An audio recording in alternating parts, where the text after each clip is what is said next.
చూడండి ఫ్రెండ్స్, ఇల్లంతా ఎంత చిందరవందరగా ఉందో. సింక్ నిండా గిన్నెలు ఉన్నాయి. ఇప్పుడు ఈ పని అంతా చేయాలి, ఈవినింగ్ వర్క్ అన్నమాట. మొత్తం ఎలా ఉందో మీకు చూపిస్తాను. ఇల్లంతా ఒక్కసారి చూడండి. అది వంటగది పరిస్థితి.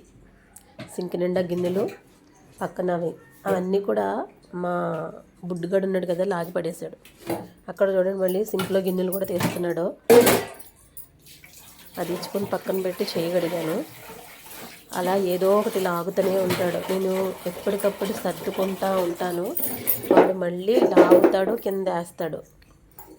మీద ఉన్నవి కిందనే వేస్తాడు, కింద ఉన్న మీద వేస్తాడు, అక్కడిక్కడే వేస్తాడు. అదిగోండి కిందంతా చూడండి ఎలా ఉందో ఒకసారి.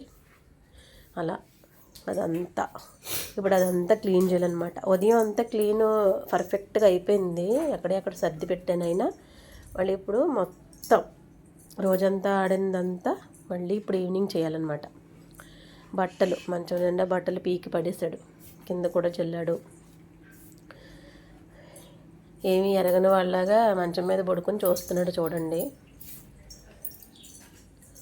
ఓకే, అలా వస్తే ఇంట్లో పరిస్థితి అది అన్నమాట. ఇక బయట ఒక వాషింగ్ మిషన్ ట్యాప్ కూడా పెద్ద పని పెడుతుంది. ఈ 2 రోజుల నుంచి ట్యాప్ లీక్ అయిపోతుంది, వాటర్ అంతా కారుతూ ఉంది.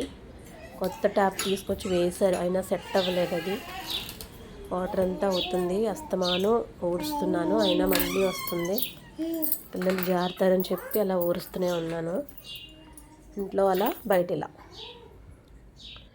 ఇంకా చూడండి, ఇక్కడ మిషన్ పైన కూడా బొమ్మలు తెచ్చి అక్కడ పడేసి అన్నీ ఎక్కడవక్కడ అయ్యి.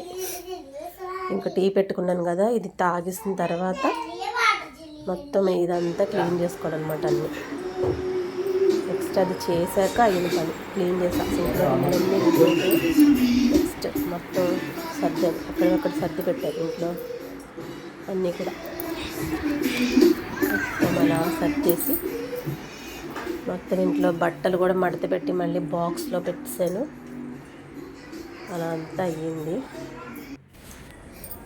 ఇంకా బయట కూడా కొంచెం అక్కడ కొంచెం క్లాత్ వేసి ట్యాప్ దగ్గర కింద వాటర్ అంతా కూడా వేయేలాగా